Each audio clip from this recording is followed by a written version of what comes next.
Miss হবে না আপনার পছন্দের টিভি শো। দেখুন জি5 অ্যাপে একদম ফ্রি।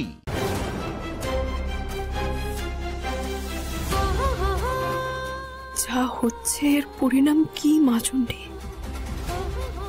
নাতিবাবু আমার জন্য লড়তে গিয়ে আরো বড় কোনো বিপদের মুখোমুখি হবে না তো? আমার কিন্তু খুব চিন্তা হচ্ছে না। তুমি একটু চুপ করো না, একটা কারণ আছে তাই এসছি এখানে। চুপ করো।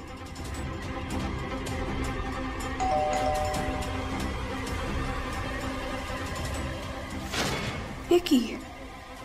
এ তো ছোট জামা মিস সঞ্জনা ম্যাডামের মা, রঘু ডাকাতের বউ। এর কাছে কেন এলেন নাতিবাবু? ধ্রুব, তুমি সব ঠিক আছে তো? একটা আর্জেন্ট হেল্প লাগবে ma'am, very urgent. Please come in. এসো।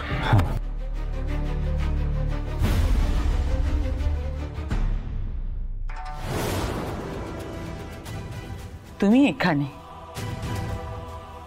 তুমি একবার খুঁজে দেখবে না যে ছেলেটা কোথায় গেল? আরে প্লিজ চলে যেও না, আমার এত টেনশন হচ্ছে। আমি তাই তোমাকে বলছি, আমি আর কাকে বলবো বলো? বললে তো সবই আমি শুনলাম। নতুন করে কি বলবে তুমি? তুমি কিছু জানো ধ্রুব কোথায়?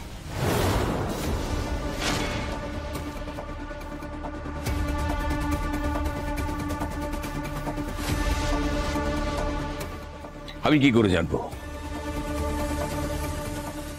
তাহলে আমার কেন মনে হচ্ছে যে তুমি কিছু জানো? কেন আমার মনে হচ্ছে যে ধ্রুব এখন কোথায় আছে তুমি সেটা নিয়ে ভাবছো না, তুমি আরো অন্য কিছু নিয়ে ভাবছো? ওভারথিংক করা তোমার একটা বদ অভ্যেস হয়ে গেছে তপতি। সত্যি কথা বলো না, তুমি কি ধ্রুবর কোনো বিপদের আশঙ্কা করছো?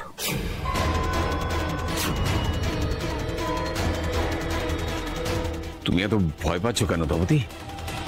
রঘু রাই।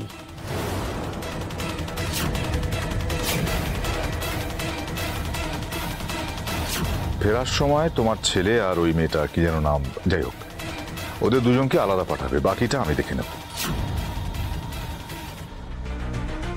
বুঝতে যখন দুজনেই পারছি তখন কথাটা খোলাখুলি হওয়াই ভালো।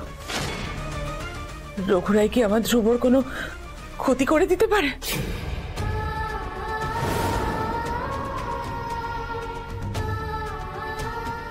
তুমি মুখ ফিরিয়ে চলে যাচ্ছ কেন? আজকে অন্তত আর কিছু লুকিও না, যেটা তোমার মনে আছে সেটা বলো।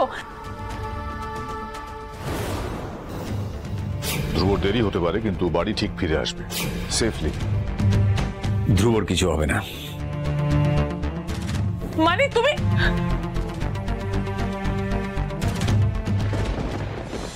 না না, এবারে পিকনিক নয়, পার্টি হবে, পার্টি। তুমি একবার কল্যাণের সাথে কথা বলো না। আরে বাবা, ডিউটি নিয়ে তুমি ভেবো না, ও আমি সব সামলে নেব। আরে বাবা, আমাদেরও তো একটা জীবন আছে, পুলিশ বলে কি আমরা মানুষ না? হ্যাঁ হ্যাঁ, আরে যা যা লাগবে আমি সব ব্যবস্থা করে দেবো। তুমি শুধু ভেন্যুটা।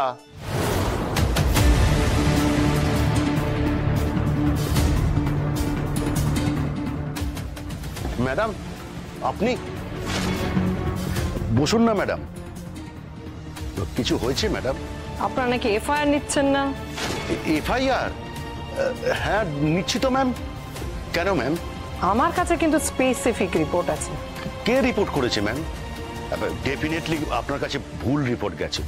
আমরা আমাদের এফআইআর সিট আপনাকে দেখাতে পারি, আপনি নিজে চেকও করে নিতে পারেন। আমরা সমস্ত এফআইআর এখানে নিয়েছি এবং জোর কদমে তার ইনভেস্টিগেশনও চলছে। তাই নাকি ওসি সাহেব? তাহলে ম্যাডাম বোধহয় ভুল খবর পেয়ে আপনার কাছে এখানে ছুটে আসলো। হ্যাঁ,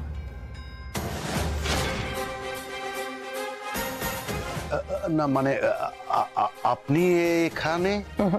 আমার সাথে কথা বলুন। এদের এফআইআরটা নিয়েছিলেন? না মানে ম্যাম, ওই মেরিট, মানে মেরিট ম্যাডাম, মেরিট এফআইআর নেওয়ার আগে তো কেসটা আমাদের বুঝতে হয় না। সেই আপনাদের কেস বুঝতে হয়, কেসের মেরিট বুঝতে হয়। একটু আগে বোঝানোর চেষ্টা করেছিলাম, কিন্তু তখন আপনি বুঝতে চাইলেন না। কোনো প্রবলেম নেই, আমি আবার বুঝিয়ে দিচ্ছি। লিখুন আপনি section 120A planning of conspiracy, section 511 punishment for committing criminal offence, section 359, 360, 361, 363 প্রত্যেকটা চার্জেস লাগান against the great advocate Raghuram Rai. লিখুন।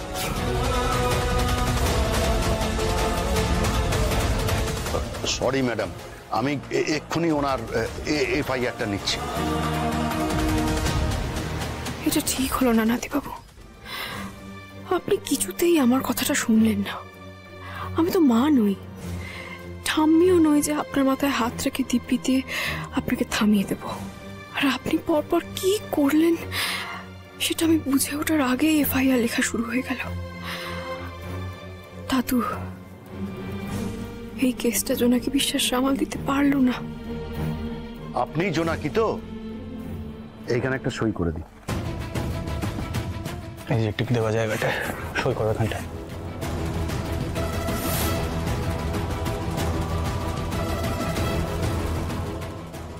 সাইন করো।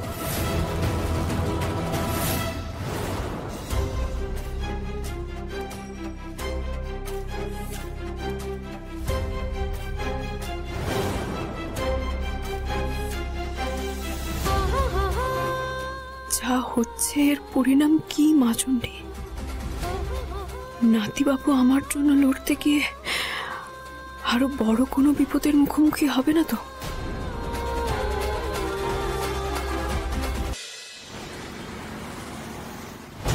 হোয়াট? কি বললে তুমি? দেবযানী? দেবযানী ধ্রুবদের হেল্প করেছে? হ্যাঁ স্যার, ওই মেয়েটাও এফআইআর বয়ানে বলেছে স্পটে আপনাকে দেখেছে এবং আপনি নাকি গুন্ডাদের টাকা দিচ্ছেন। স্ট্রেঞ্জ। ওই সিচুয়েশনে দাঁড়িয়ে অত দূর থেকেও আমাকে আইডেন্টিফাই করে ফেললো। আপনি ওইসব বিষয় নিয়ে একদম চিন্তা করবেন না, ও কোনো কিছু প্রুফ করতে পারবে না। অলরেডি বাচ্চা আন্ডারগ্রাউন্ড হয়ে গেছে। অব্র, তুমি কি এখন আমাকে আইন শেখাবে নাকি?